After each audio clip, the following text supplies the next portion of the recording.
Praise lord. మన ప్రభువు మన రక్షకుడు అయిన క్రీస్తు యేసు నామమున ఈ ఉదయకాల సమయంలో అందరికీ శుభాభివందనములు తెలియజేసుకుంటూ మీకందరికీ శుభములో కలుగును గాక. దేవుడు ఈ దినమున మనతో తన వాగ్దానం ద్వారా మాట్లాడుతూ ఉన్నాడు.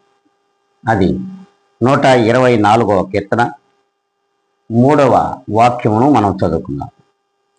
యెహోవా మనకు తోడై ఉండని ఎడల వారు మనలను ప్రాణముతోనే మింగివేసి ఇందురు. ప్రభువు స్పష్టంగానే మాట్లాడుతూ ఉన్నాడు. చూడండి, దేవుడు మనకు తోడుగా లేకపోతే ప్రతి విశ్వాసిని కూడా ఈ లోకంలో దేవునిని ఎరగని ప్రభువైన క్రీస్తును నమ్మని బిడ్డలు ప్రాణంతోనే విశ్వాసులను మింగేస్తారంట.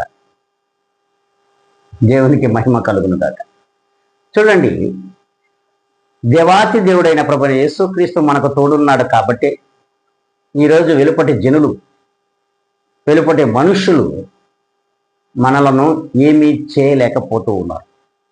ఇది స్పష్టం, ఇదే సత్యం.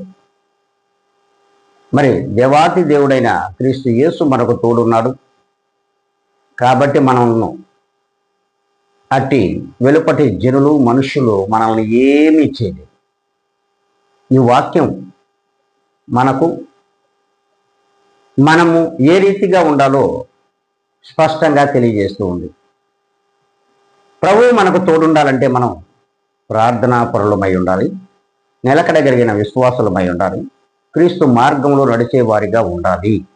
ఉన్నామా లేదా అనేది ఆత్మ పరిశీలన చేసుకొని ఇప్పుడే అందరం కూడా ప్రార్థనలో ఏకీపిద్దాం. పరిశుద్ధుడ, ప్రేమ, నమ్మకము కలిగిన మా గొప్ప కర్మ తండ్రి, ఇదిగోనైనా ఈ వాగ్దానం చేత మమ్మల్ని వీక్షించున్నటువంటి ప్రతి విశ్వాసిని, ప్రతి జనమును నడిపించమని బ్రతిమలాడుకుంటూ, ప్రభా, వీక్షించున్నటువంటి ప్రతి ఒక్కరిని మీ చేతులకు అప్పగించుకుంటూ నన్ను నేనుగా అతి మిక్కిలిగా తగ్గించుకుని యేసు క్రీస్తు నామమున అడిగి వేడుకొని ప్రార్థిస్తున్నాను మా ప్రియ గొప్ప పరలోక తండ్రి.